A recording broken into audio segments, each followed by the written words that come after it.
it gets.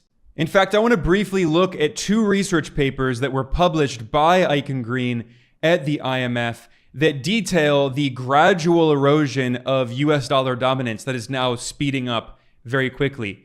In 2022, Eichengreen was the co-author of a report titled The Stealth Erosion of Dollar Dominance. This research paper looked at the currency composition of the foreign exchange reserves of central banks around the world.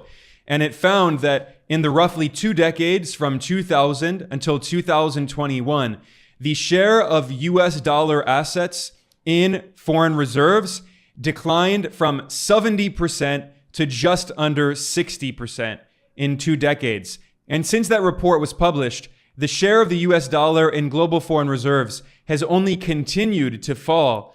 As of early 2025, it was less than 58%.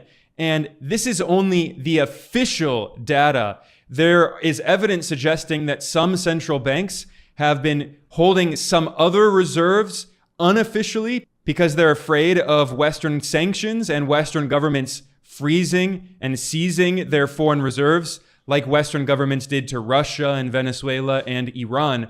So the actual share of US dollar assets in global foreign reserves is probably even lower and declining every single year.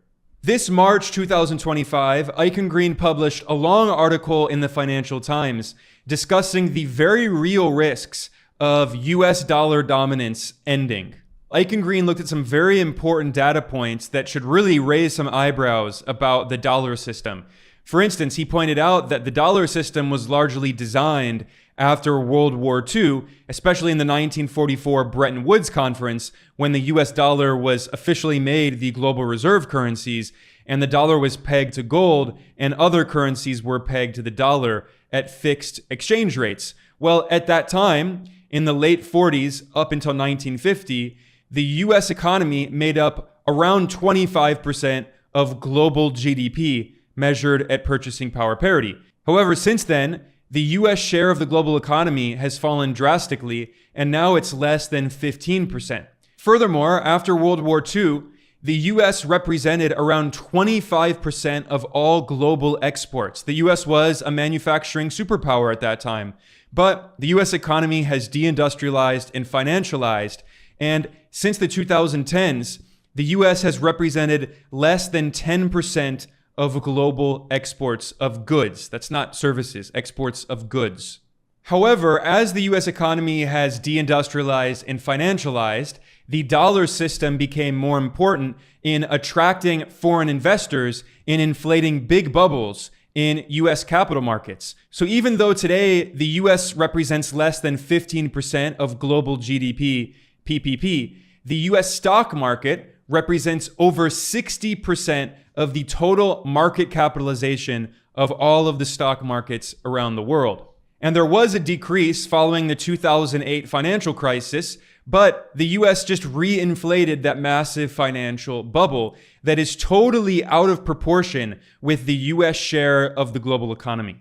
So the point to take away from this is that when the US designed the dollar system at the end of World War II, the US was the major economy in the world. It was the largest economy. It was the largest manufacturing power. But the situation has changed drastically, and now you have the rise of other major economies, especially China, which is now the largest economy in the world. It has been since 2016 when you measure China's GDP at purchasing power parity. And China's share of the global economy is increasing year by year, while the US share is falling.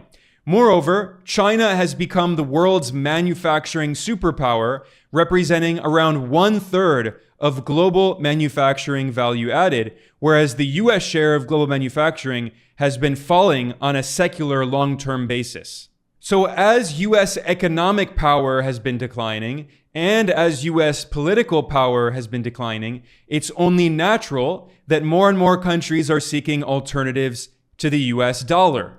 But defenders of the dollar system argue that there's no realistic alternative to the dominance of the US dollar. They constantly say that the dollar is the cleanest dirty shirt in the laundry. That's their main talking point. They say there are no other capital markets that are as big and as deep and as liquid as US capital markets. There is no alternative.